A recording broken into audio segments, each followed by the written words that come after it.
Moi! Tässä videossa mä kerron, mitkä on kaikkein yleisimmät ja tärkeimmät suomalaiset verbit. Tämä video on tietenkin täysin objektiivinen ja perustuu empiiriseen tutkimukseen suomalaisten yleisimmin käyttämistä verbeistä. No ei vaiskaan. Mua jotenkin aina naurattaa, kun ihmiset kysyy, että mitkä on kaikkein tärkeimmät suomalaiset sanat. Ihan kuin joka kielessä olisi jotkut omat sanansa, jotka pitäisi oppia ensin. Kaikkein tärkeimmät sanat on ihan samat kaikissa kielissä ja määräytyy niiden käyttäjän mukaan. Eli sä käytät ihan erilaista sanastoa, jos sä oot töissä suomalaisessa päiväkodissa tai ulkoministeriössä. Luulisin.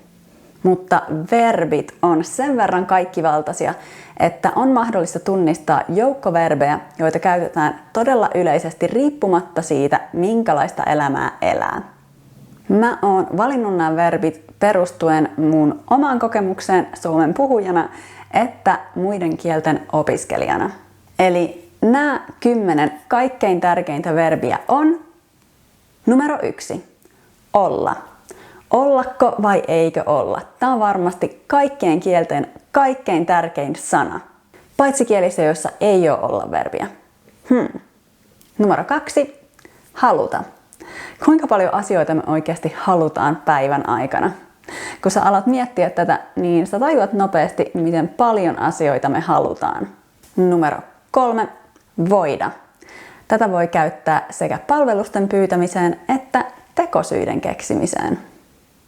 Ja numero 4. Tietää. Mä en tiedä miksi, mutta mä käytän tätä verbiä ihan joka päivä. Numero 5. Mennä ja numero 6. Tulla. Nämä 2 kannattaa opetella ihan ensimmäiseksi. Numero 7. Tehdä. Mä teen ruokaa, mä teen töitä. Mitä sä teet huomenna? Tosi yleinen sana. Numero 8. Nähdä. Ootko sä nähnyt Ryan Goslingin uusimman leffan? Mä en näe mitään. Nähdään ensi videossa. Numero 9. Käydä. Tää on todella suomalainen sana ja tälle on vähän vaikea löytää suoraa käännöstä, koska sen merkitys riippuu hyvin paljon kontekstista, mutta juurikin tämän takia tätä käytetään tosi usein. Ja numero 10. Päästä. Toinen vähän vaikeasti käännettävä sana, mutta myöskin erittäin yleisessä käytössä.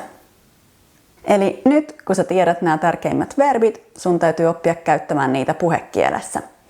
Suomen puhekielessä käytetään 4 aikamuotoa: presens, imperfekti, perfekti, plusquamperfekti sekä konditionaalia nykyhetkessä ja menneisyydessä ja kaikkia näitä kielteisessä ja myönteisessä muodossa.